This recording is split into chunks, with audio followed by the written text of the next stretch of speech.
अस्सलाम वालेकुम dear viewers, अल्लाहुम्मा सल्ली अला मुहम्मद व अली Muhammad. Welcome to my channel S law learning. और आज की इस वीडियो का मकसद तमाम मोहतरम तालिबा इल्म को जो है अपडेट करना है। और सबसे पहले मैं उम्मीद करता हूँ कि आप सब खैरियत से होंगे।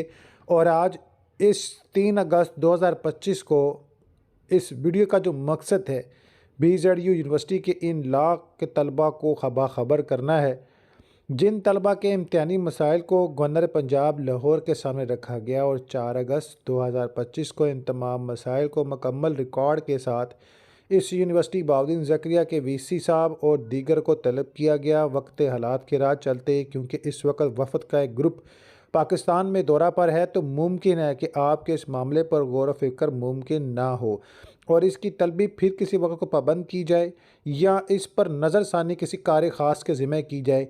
ताहाल अभी तक कोई ऐसा भी नोटिस जारी ना है जो इस तरह के तमाम मुतालबे को मुकम्मल जो है वो वजाहत करता हो। और इस मामले की बाअसर रिपोर्ट यूनिवर्सिटी ने तैयार कर रखी है जो तलबा के हक़ की वजाहत करती है। बाकी अल्लाह पाक से बेहतर इल्म किसी के पास नहीं है। नमाज अल कुरान व हदीस तर्जमे के साथ पढ़ा करें, इंशाअल्लाह जल्द इस मामले का हल निकल आएगा। तो अभी जो है आप वेट करें, अभी कोई भी चीज़ फ़ाइनल नहीं है।